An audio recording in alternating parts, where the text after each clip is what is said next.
कूफा जाते हुए एक सही रवायत है जिससे इमाम तबरी रहमुल्लाह ने तारीख़ तबरी में नकल किया है, इमाम बलाजुरी ने अंसाबुल अशराफ में नकल किया है कि हुसैन रज़ियल्लाहु अन्हु जब कूफा की तरफ जा रहे थे, रास्ते ही में एक काफ़िला उनको मिलता है। ये सही सनद से, इसके सारे रावी मुस्लिम के रावी हैं।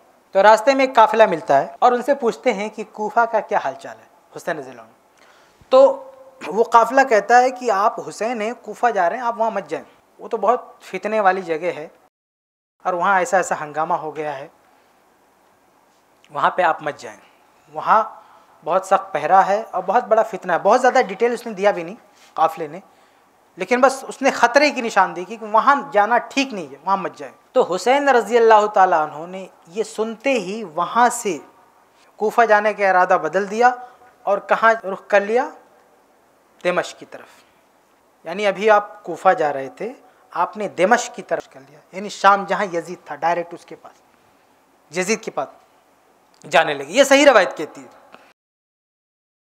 थोड़ी दूर चले आगे, यानी ये जो दिमश्क का सफ़र था ये थोड़ी दूर तय हुआ। अब इस बीच में और क्या हुआ, इस ताल्लुक से कोई सही रवायत मौजूद नहीं है। थोड़ा सा आगे गए तो आगे जाने के बाद जो करबला का मकाम है, वहाँ पे कूफा के सिपाहियों ने आके आपको रोक लिया कि आप कहाँ जा रहे हैं।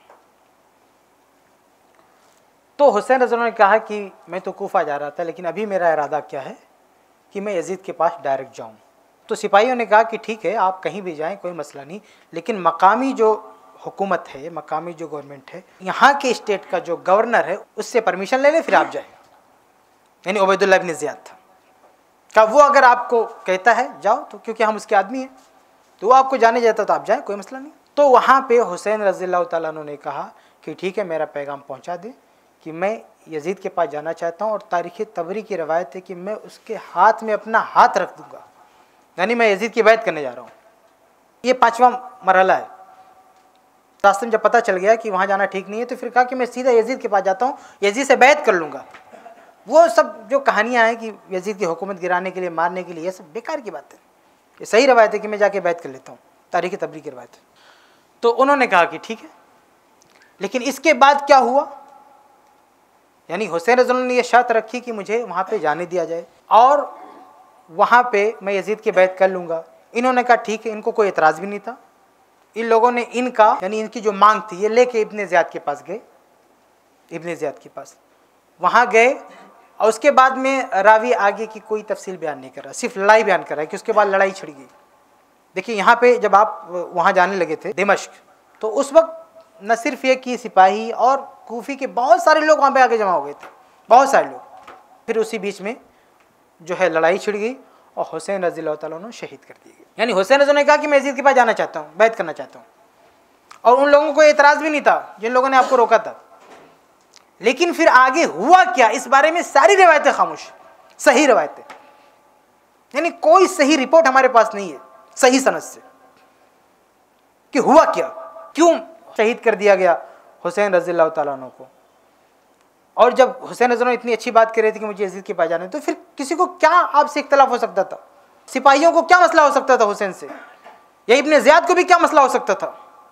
कोई प्रॉब्लम किसी को नहीं था, आपको जाने देना चाहिए था। लेकिन फिर क्यों शहीद कर दिया गया, इस बारे में देखिए सही रवायतें खामोश है। लेकिन आप ज़ईफ़ रवायतों में जाएंगे तो वही मैं यहाँ भी बताया आपको, तारीख़ में दोनों टाइप की रवायतें। एक टाइप की रवायत आपको ये मिलेगी कि जो यजीद के जो सिपाही लोग थे वही इन्होंने मार दिया, लेकिन दूसरी तरफ ये रवायत मिली कि वो तो रो रहे थे, तो बचा रहे थे, इब्न ज़ियाद भी उनका साथ दे रहा था हुसैन का। दोनों तरह की बातें मिलेगी, आप किसको लेंगे? तो अगर आपको सिर्फ सही रवायत लेना है तो सिर्फ इतना ही सही है बस, कि आप कूफा जा रहे थे, जब पता चला वहाँ जाना ठीक नहीं तो आप मुड़ गए, दमिश्क की तरफ जा रहे थे, रास्ते में वहाँ रोक लिया गया। फिर वहाँ पे उन्होंने अपनी ये मांग रखी, और वो मांग रद्द भी उन लोगों के हाथ में नहीं था रद्द करना, वो तो सिपाही लोग थे, उनकी वो मांग लेकर गए थे मंजूरी लेने के लिए। लेकिन मंजूरी वहाँ से क्या आई, क्या मसला हुआ, इस बारे में कोई सही रवायत हमको नहीं मिलती है। और फिर हुसैन रज़ियल्लाहु अन्हु यहीं पे शहीद हो जाते हैं। ये पूरा वाक़या है, वाक़या करबला, सिर्फ सही सनदों के साथ। मैं सबका खुलासा बयान करता हूँ। मदीना में थे, क्या हुआ कुछ पता नहीं।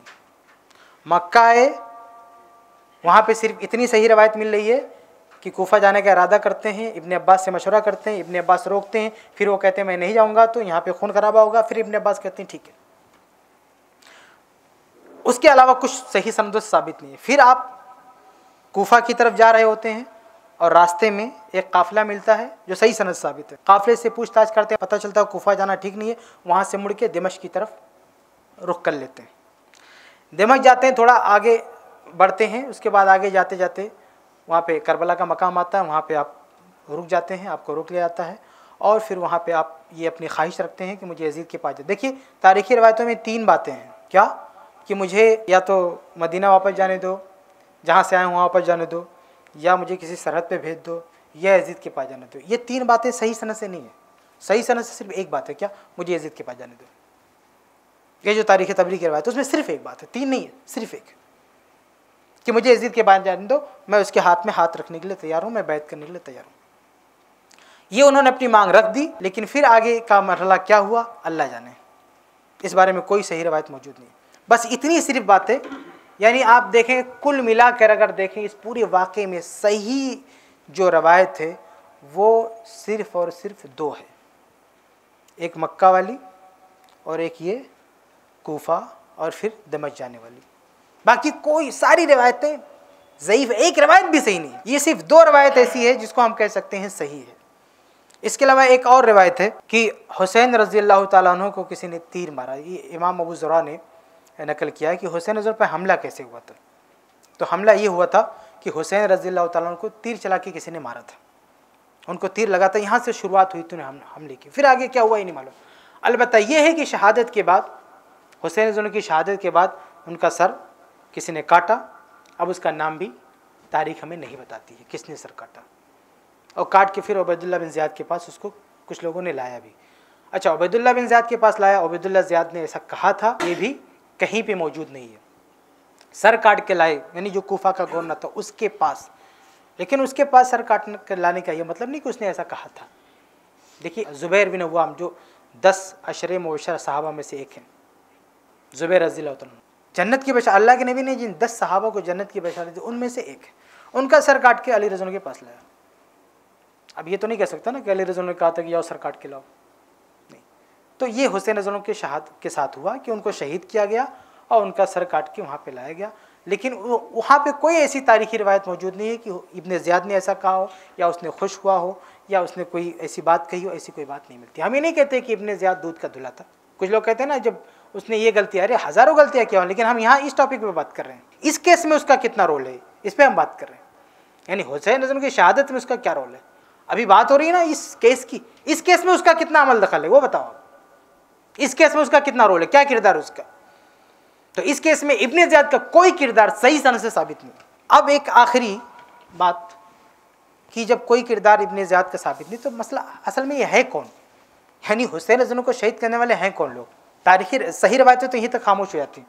सही रवायतों से खुल के कातिल इन रवायतों से सामने नहीं आता कि कौन है। ये कहीं देखिए सही रवायतों में आपको कहीं नहीं मिलेगा कि यजीदी फौज ने मारा ना।